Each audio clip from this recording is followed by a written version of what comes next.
Menurut mekanisme peredaran darah, manusia termasuk makhluk hidup yang memiliki sistem peredaran darah tertutup dan ganda.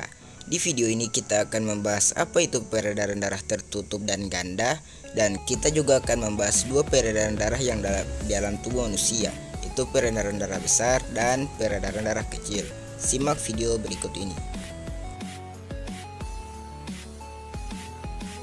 Peredaran darah manusia termasuk peredaran darah tertutup karena darah selalu beredar di dalam pembuluh darah, dan setiap beredar darah melewati jantung sebanyak 2 kali, sehingga disebut dengan peredaran darah ganda. Pada peredaran darah ganda dikenal peredaran darah kecil dan peredaran darah besar. Berdasarkan jalur yang ditempuh, peredaran darah manusia dibedakan menjadi peredaran darah besar dan peredaran darah kecil.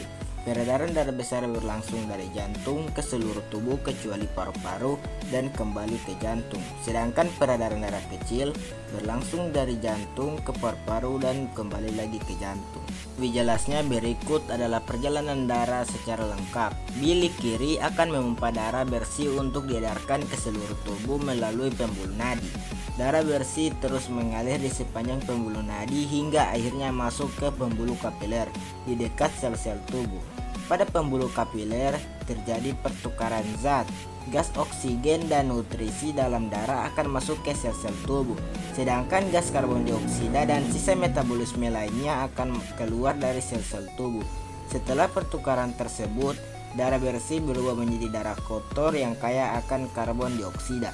Darah kotor kemudian dialirkan kembali ke jantung melalui pembuluh vena dan masuk ke serambi kanan. Darah kotor di serambi kanan akan masuk ke bilik kanan. Bilik kanan akan memompa darah kotor ke paru-paru melalui arteri pulmonari. Di dalam paru-paru terjadi pertukaran gas karbon dioksida dalam darah dengan gas oksigen. Kini darah kotor kembali menjadi darah bersih yang kaya akan oksigen. Darah bersih kemudian dialirkan kembali ke jantung melalui vena pulmonari dan masuk ke serambi kiri, lalu masuk ke bilik kiri. Nah, di bilik kiri akan kembali memompa darah ke seluruh tubuh. Proses ini akan terjadi secara berulang dan terus-menerus. Sekian, terima kasih.